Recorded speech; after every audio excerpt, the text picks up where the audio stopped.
हाँ, तो नमस्कार प्रणाम दोस्तों। मैं बीके कुमार आनंद और आप देख रहे हैं यूट्यूब चैनल एक चंपारण।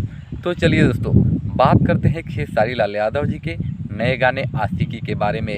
इसको कौन लिखे हैं और कैसे रिलीज होगा, कब रिलीज होगा, ये सब जानकारी आपको इसी वीडियो में देने वाला हूँ। तो दोस्तों, खेसारी लाल यादव जी आज से 2 से 3 महीने पहले जर्मनी गए थे, यानी अर्मेनिया में इसी गाने को जो है शूटिंग करने। ये ऐसा अंतर्राष्ट्रीय गाना है, यानी इंटरनेशनल गाना, जो पहली बार भोजपुरी में आया है। आज तक कभी शूटिंग नहीं हुआ था।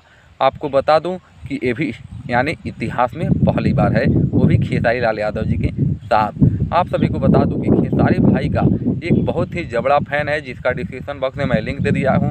उनके चैनल को सब्सक्राइब करके और बेल आइकन को भी प्रेस करके उनको प्यार आशीर्वाद दीजिए। तो चलिए दोस्तों, बात करते हैं। ये आशिकी का जो है गाना जो है जल्द ही आने वाला है।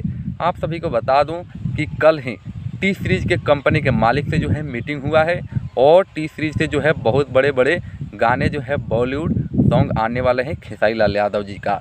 इसलिए इस चैनल पर बने रहे, मैं आपको हर एक अपडेट सबसे पहले देता रहूँगा। और अभी तक मेरे इंस्टाग्राम आईडी को फॉलो नहीं किए हैं तो बीके कुमार आनंद सर्च करके जो है जाकर वहाँ से फॉलो कर सकते हैं। तो चलिए दोस्तों, मिलते हैं फिर अगली वीडियो में। तब तक के लिए जय बिहार, जय भोजपुरी।